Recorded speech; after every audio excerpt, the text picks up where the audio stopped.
Jadi sobat RH sekalian, itu kata Jokowi mania dan ada ketakutan. Menarik ini sebenarnya. Padahal Jokowi pernah mengatakan dia tidak punya beban. Kok bisa ya bilang tidak punya beban, tapi kemudian yang dirasakan Jokowi mania atau Joman sepertinya dia khawatirkan sesuatu atau khawatir atau takut dengan sesuatu. Apa yang dia khawatirkan? Agak miris juga melihat presiden kok kemudian tiba-tiba khawatir, takut, seperti ada beban untuk mengakhiri masa jabatannya sehingga perlu memastikan bahwa kalangan istana lah yang akan menang. Bahkan tidak itu saja, sebelum khawatir ini presiden sebenarnya tidak mau step down.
Assalamualaikum warahmatullahi wabarakatuh. Sobat RH sekalian, jumpa lagi kita di channel yang keren ini. Keren cadas ya.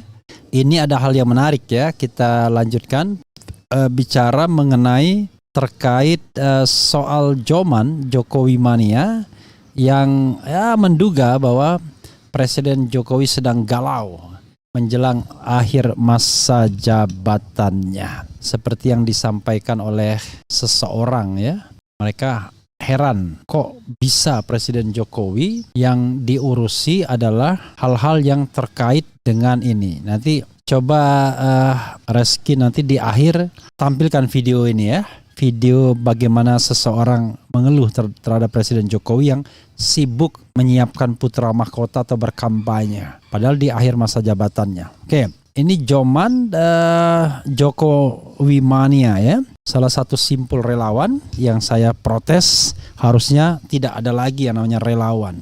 Republik Merdeka, jelang berakhirnya masa jabatan menjadi presiden, Joko Widodo mulai melibatkan relawan. Hal itu dianggap sebagai adanya rasa ketakutan yang menghantui Presiden Jokowi. Padahal Jokowi dulu bilang bahwa dirinya adalah pemimpin yang tidak punya beban.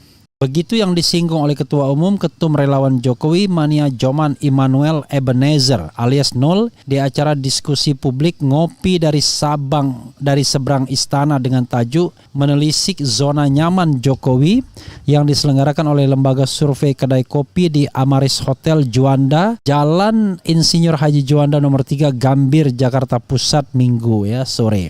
Nol mengatakan dulu dirinya bangga dengan apa yang disampaikan oleh Presiden Jokowi yang menyatakan bahwa Jokowi merupakan pemimpin yang tidak punya beban. Nah, kalau pemimpin tidak punya beban, dia tidak akan punya ketakutan apapun terhadap apa yang dia lakukan berkaitan dengan kebijakan, policy-nya. Artinya ketika kita melihat kemari-kemari, saya khawatir Presiden jangan-jangan punya ketakutan. Saya gak tahu ketakutannya di mana, ujar Nol. Nol mengaku dirinya memiliki rasa kebanggaan terhadap Presiden Jokowi yang pernah menyampaikan hal tersebut karena artinya Jokowi tidak takut dengan siapapun. Tapi belakangan ini saya melihat kayak ada ketakutan. Jadinya ditambah lagi relawan-relawannya yang begitu mengkhawatirkan untuk demokrasi, kata Nol. Apalagi kata Nol, Sekretaris Jenderal Sekjen PDI Perjuangan Hasto Kristianto sudah mengkritik Jokowi soal acara di GBK. Bahwa Jokowi bukan tipikal presiden yang memobilisasi, tetapi presiden yang turun ke bawah atau blusukan-blusukan. Artinya partai pengusungnya sudah melakukan kritikan lah ya terhadap gaya presiden. Kedua, gaya mobilisasinya relawan-relawan. Ketiga, ada banyak hal yang menurut partai pendukungnya itu sudah tidak sesuai. Saya lihat di event Jokowi atau event relawan yang paling terburuk yang pernah saya lihat dan saya rasakan di antara semua, pungkas pangkas 0. Dalam acara ini dihadiri langsung oleh 3 narasumber lainnya, yaitu pengamat politik Universitas Padjadjaran Kunto Adiwibowo, Ketua Umum Jaringan Media Cyber Indonesia Teguh Santosa, dan pakar hukum tata negara Bivitri Susanti, serta moderator Vena Kintan, dan turut dihadiri oleh pendiri Lembaga Survei Kelompok Kajian dan Diskusi Opini Publik Indonesia, Kedai Kopi Henry Satrio alias Hensat. Ya, sahabat era sekalian, itu kata Joman ya, Jokowi mania. Jadi sobat RH sekalian, itu kata Jokowi mania dan ada ketakutan. Menarik ini sebenarnya.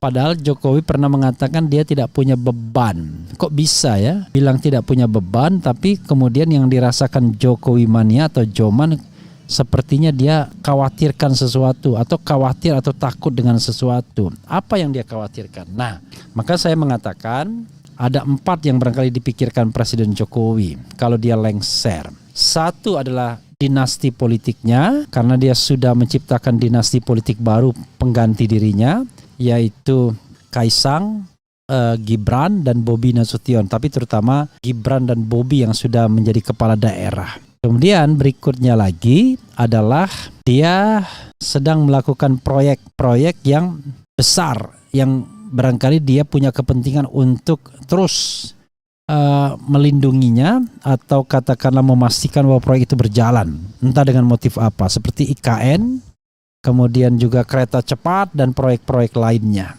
Berikutnya yang juga saya duga adalah soal potensi untuk KKN, seperti yang dikatakan Rizal Ramli, yang mengatakan bisa saja kemudian menjadi presiden seperti di Korea Selatan. Ya, Rizal Ramli kemudian mengatakan soal perusahaan-perusahaan Kaisang misalnya. Nah, yang keempat terkait dengan potensi pembiaran pelanggaran HAM. Ya, jadi bisa by commission, ya, involve atau by omission pembiaran. Jadi paling tidak ya saya mendengar 4 hal itu yang mungkin dipikirkan Presiden Jokowi. Selain tentunya ya kenyamanan, kenikmatan, katakanlah apa ya, pada zona yang sudah tidak ingin meninggalkan jabatan. Mungkin itu juga ya. Dan ini memang agak berbeda dibandingkan dengan presiden-presiden sebelumnya. Kita lihat bagaimana keluhan seorang warga ya di video nanti terakhir ya. Kita akan lihatkan ya. Oke. Jadi sobat era sekalian, agak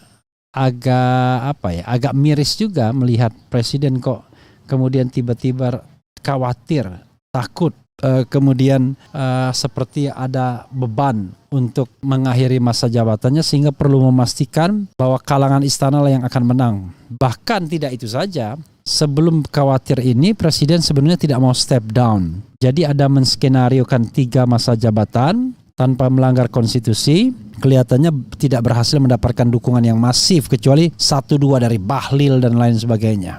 Yang kedua, mewacanakan penundaan atau perpanjangan masa jabatan atau penundaan pemilu, kelihatannya ditentang banyak orang juga. Yang ketiga, sampai mewacanakan menjadi wakil presidennya Prabowo Subianto, kelihatannya juga tidak akan diambil ya. Dan terakhir ada skenario dekret 5 Juli, dekret presiden untuk kembali ke Undang-Undang Dasar 45 yang dinyatakan oleh Lanyala, yang pastinya menarik bagi kekuasaan.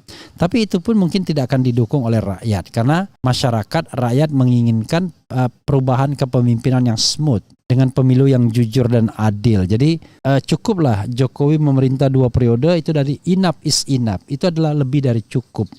Bahkan Presiden Amerika Serikat saja sekarang cuma 8 tahun maksimal selama-lamanya ya. Jadi kalau Jokowi bisa menjabat selama 10 tahun, dia jauh lebih hebat dari George Walker Bush, lebih hebat dibandingkan Bill Clinton, lebih hebat dibandingkan Barack Obama dari masa atau lamanya masa jabatan.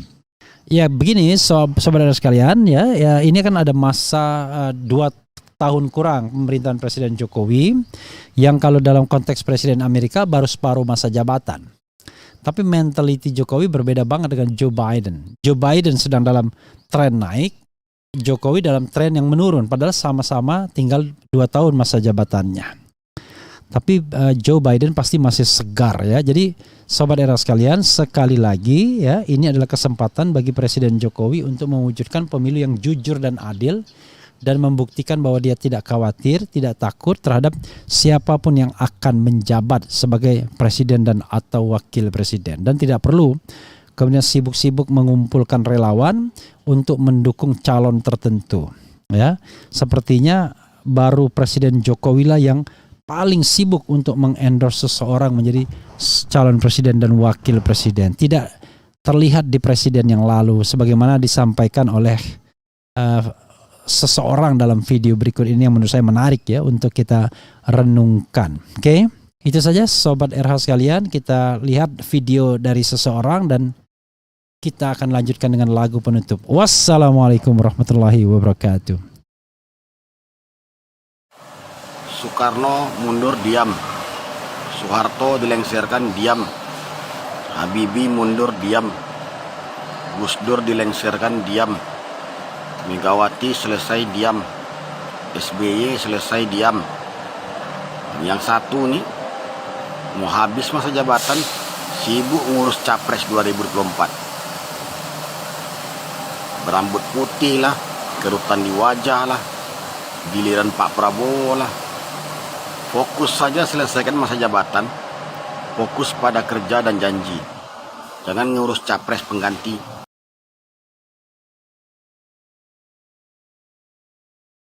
Assalamualaikum warahmatullahi wabarakatuh, Sobat RH sekalian. Jumpa lagi kita di channel yang keren ini, Keren Cadas ya. Kita live streaming lagi seperti biasanya ya. Tadi kita sudah live streaming soal Ferdinand Hutahian. Nah sekarang kita live streaming soal Jokowi yang menurut pengamat terancam posisinya dan mulai tidak nyaman ya.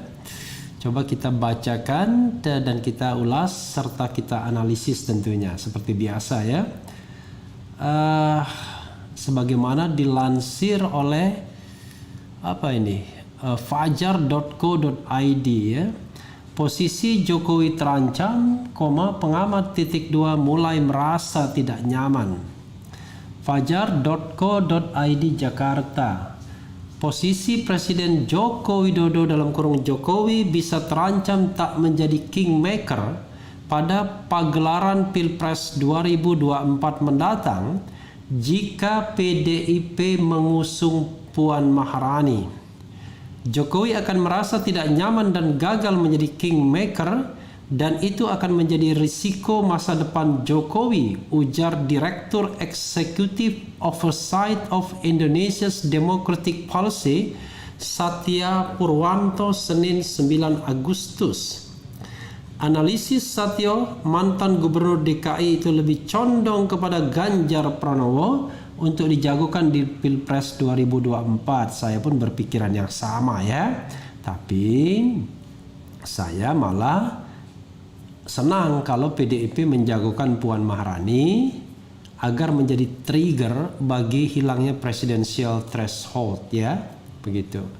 Asal jangan head to head kembali saja. Jadi nanti Ganjar bisa jadi calon di tempat yang lain, itu bagus malah. Saya berharap calonnya kalau bisa 4 ya.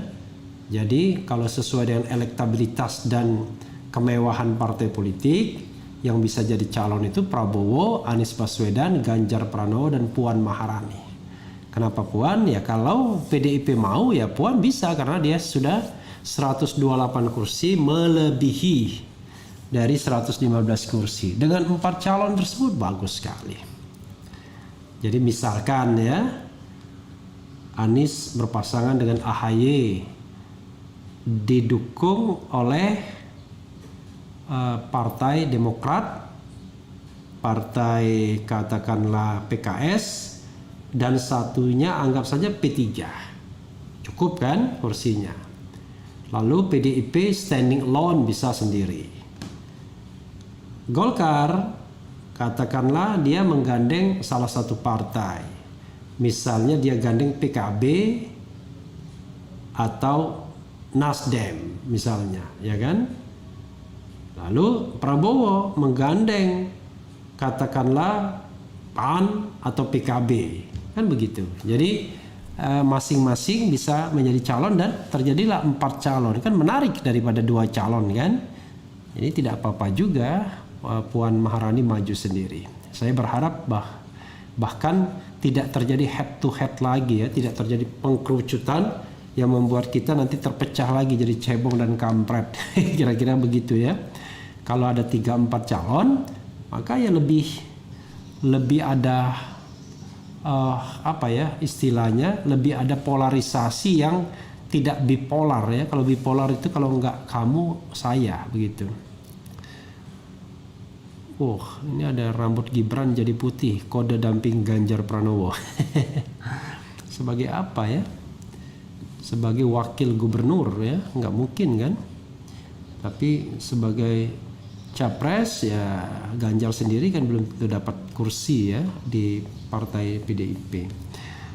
Kita lanjutkan ya. Hal itu berbeda dengan sikap elit PDIP yang justru gencar memasarkan Puan yang kini menjabat sebagai Ketua DPR RI. Melalui Ganjar, Jokowi bisa mengenyampingkan terah Soekarno. Jika hal ini sukses, maka Jokowi akan mempunyai pengaruh meski statusnya sebagai petugas partai. Cara itu juga relatif akan bisa mewariskan legasi ke Ganjar Pranowo daripada ke Puan Maharani pungkasnya. Jadi sobat era sekalian, sebenarnya yang saya amati ya, Megawati sudah membaca gerak arah bahwa Ganjar Pranowo ini ya seperti anak macan jadinya. Dibesarkan tapi secara teoritis akan mengganggu terah Bung Karno. Kenapa begitu? Begini, kalau Bung Karno memimpin PNI dulu ibaratnya, dia hasil dari sebuah perjuangan. PDIP dan Megawati itu hasil sebuah perjuangan juga. Bahkan perjuangan yang sulit ketika berhadapan dengan otoritarianisme Orde Baru. Kalau Bung Karno itu melawan penjajahan Belanda. Nah, kalau ke Puan Maharani, dia tidak berjuang apa-apa. PDIP sudah menjadi partai pemenang pemilu 3 kali. Dan kemudian ya dia duduk di sana karena katakanlah ya anak pembesar. Kan berbeda dengan PDIP yang membangun, Megawati yang membangun PDIP atau Bung Karno yang membangun PNI misalnya. Sehingga akar Puan Maharani tidak akan besar dan kuat amat, termasuk juga karisma kepemimpinannya, seandainya tidak ada Megawati. Jangan lupa usia Megawati sekarang kelahiran 47, sudah 74 tahun. Sudah cukup umur sebenarnya ya, walaupun kita lihat sehat walafiat, tapi sudah sangat cukup umur. Sehingga mau tidak mau tokat kepemimpinan partai itu harus berganti. Nah, Mega pasti ingin menginginkan bergantinya ke Puan Maharani. Tapi kalau misalnya Ganjar sebagai presiden, ya dia tentu akan berbeda. Hubungannya tidak seperti Jokowi kepada Megawati, di mana Megawati adalah senior, dihormati. Tapi hubungannya ke Puan Maharani, bahkan hubungan kepada juniornya, bukan seniornya. Puan Maharani jauh lebih junior dibandingkan Ganjar Pranowo. Jadi sebenarnya Megawati sudah melihat ini. Kalau Ganjar dimajukan, bisa jadi PDIP justru akan jatuh ke tangan Ganjar leadershipnya. Dan jangan lupa juga, Ganjar masih punya rentang karir politik yang panjang dengan memimpin PDIP.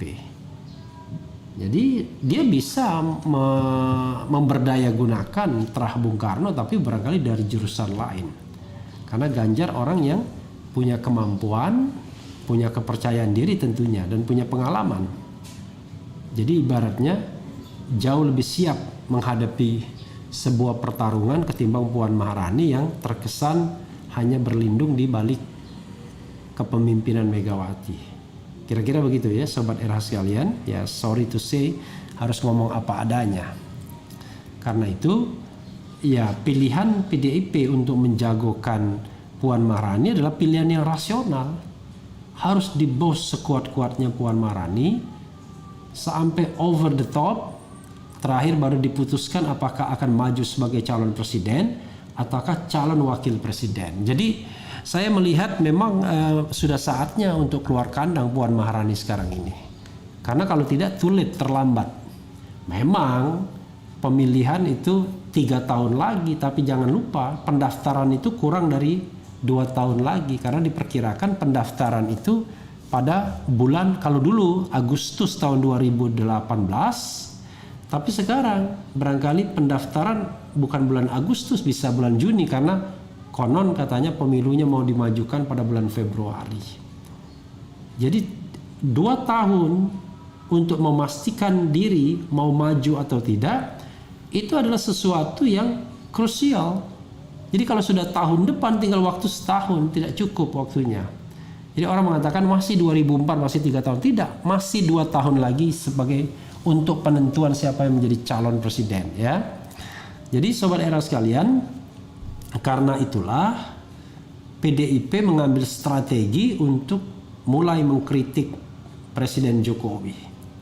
Karena dia tahu at the same time Jokowi haluannya tidak ke Puan Maharani, tetapi mungkin saja ke Ganjar Pranowo. Ganjar Pranowo dipasangkan kepada Erlangga Hartarto. Peluang tetap ada karena Ganjar termasuk moncer juga. Jadi sobat era sekalian, ini elite power game, ya, tetapi ini menggembirakan ketimbang misalnya di awal-awal, waduh, kalau Cukong membeli semua partai istana, bisa jadi semua dibeli dan mereka bisa menentukan siapa presiden dan wakil presidennya. Nah, ini mudah-mudahan katakanlah konflik elit, perpecahan elit itu bisa men-trigger ke arah demokratisasi, termasuk juga dihilangkannya presidensial threshold. Kalau misalnya cuma PDIP yang bisa maju misalnya, dan yang lainnya kesulitan bermanuver, barangkali keinginan untuk menghilangkan presidensial threshold juga tinggi. Ya, contoh Prabowo misalnya tidak bisa mencalonkan diri, Ganjar tidak bisa mencalonkan diri misalnya, karena semua partai hendak diborong, maka di situ keinginan untuk menghilangkan presidensial threshold pasti tinggi. Jadi wajar sekarang, ya, hubungan antara Jokowi dan PDIP plus Megawati adalah hubungan yang sangat kompleks. Kenapa? Jokowi sebenarnya tetap membutuhkan PDIP sebagai backbone dia, sebagai tulang belakang dia. Karena tidak bisa mengandalkan para relawan, apalagi saya merasakan bahwa relawan Jokowi sekarang 2019 pasti tidak semilitan relawan 2014 yang salam 2 jari dulu. Itu satu. Jadi relawan sekarang sudah relawan yang berhitung pastinya. Apalagi misalnya selama 2 periode nggak dapat apa-apa, berpikir juga kan. Begitu Jokowi presiden saja nggak dapat apa-apa, apalagi Jokowi tidak presiden, ya kan? Tapi bagi Jokowi karir politiknya jauh akan lebih baik untuk anak-anaknya kalau seandainya Ganjar yang maju. Ya mungkin Pratikno sebagai orang dekatnya Prabowo, orang dekatnya Jokowi juga barangkali lebih cenderung ke Ganjar. Karena di situ Jokowi bisa ngomong sama Ganjar. Mendikte tidak, tapi Ganjar pasti akan lebih komunikatif, lebih mau mendengarkan ketimbang misalnya ke Puan Maharani yang hubungannya pasti tidak baik dari sisi komunikasi karena mencerminkan hubungannya dengan Megawati. Jadi sahabat era sekalian, tapi di sisi lain walaupun dia tetap membutuhkan PDIP karena popularitas Jokowi makin melemah dengan desakan-desakan, bahkan desakan untuk mundur dan diganti misalnya. Karena itu dia membutuhkan PDIP untuk tetap berada di sisinya agar dia tidak goyah pemerintahannya. Tidak mungkin bisa mengandalkan hanya buzzer-buzzer saja atau mengandalkan para relawan yang notabene tidak memiliki suara dan kursi di DPR. Tapi PDIP juga tidak berani terlalu go forward, misalnya melancarkan impeachment karena tidak menguntungkan juga bagi PDIP, kecuali kalau the worst scenario dia menganggap bahwa pilihan menenggelamkan Jokowi adalah pilihan yang baik untuk menyelamatkan partai, kita tidak tahu. Tapi sekarang bukan pilihan yang baik juga. Maka ya sepertinya saling intip, saling tunggu, ya, maju selangkah, mundur selangkah, untuk melihat konstelasi politik hingga akhirnya penentuan di 2023 siapa yang bakal dimajukan. Nah, kalau terjadi perbedaan pendapat, misalnya katakanlah Jokowi memunculkan Ganjar Pranowo berpasangan dengan Erlangga Hartarto dan mencari partai lain agar bisa maju, karena satu pun cukup asal jangan P3, lalu Prabowo maju sendiri atau dengan Puan Maharani dan Puan Maharani mau maju sendiri, dan ada di sisi lain Anies Baswedan misalnya, maka disitulah akan terjadi polarisasi yang menurut saya jauh lebih baik bagi demokratisasi, karena warna-warnanya lebih variatif dibandingkan kalau hanya dua saja kekuatan yang bipolar. Kita ini bukan seperti Amerika Serikat di mana Republikan dan Demokrat itu walaupun terjadi bipolarisasi tapi mereka adalah orang-orang yang jauh lebih educated dan masyarakat awamnya nggak ikut-ikutan terlalu sentimen, biasa-biasa saja. Yang merusak cuma Donald Trump, tapi mostly sebenarnya mereka punya peradaban demokratik yang jauh lebih baik, peradaban demokrasi yang jauh lebih baik ya. Bagaimana ujungnya ya nanti kita lihat saja, karena ini pasti menarik ya.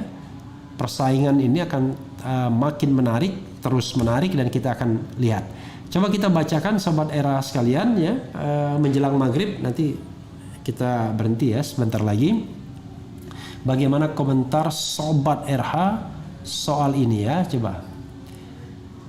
Bung RH, apa benar ketika presiden melanggar undang-undang bisa di-impeach? Sobat era sekalian, tidak terlalu mudah menjelaskannya. Yang jelas, impeachment itu ada masalah politiknya di DPR, ada masalah hukumnya di MK, lalu ada DPR lagi dan balik ke dan kemudian diakhiri di Majelis Permusyawaratan Rakyat. Jadi perpaduan motif politik dan kebenaran atau kepastian hukum. Jadi DPR itu bisa mengkonstruksikan apa saja untuk mengatakan presiden sudah tidak bisa lagi memimpin dan bisa di-impeach, tapi jangan lupa akan diproses di Mahkamah Konstitusi dan Mahkamah Konstitusi bisa mengatakan iya atau tidak. Kalau Mahkamah Konstitusi mengatakan tidak, maka case close, tidak bisa lagi diproses. Kalau Mahkamah Konstitusi mengatakan iya, masih tergantung konstelasi DPR juga untuk meneruskannya ke MPR atau tidak. Jadi tidak segampang itu ya Sobat Era sekalian. Yang penting tetap di channel ini, karena di channel ini Anda akan dirayu, ditipu, dibaperin, dicecar, diober pula di jalur khusus. Karena channel ini adalah channel yang mengancam, memeras, dan membenci. Jangan lupa subscribe, like, comment, and share. Ciao.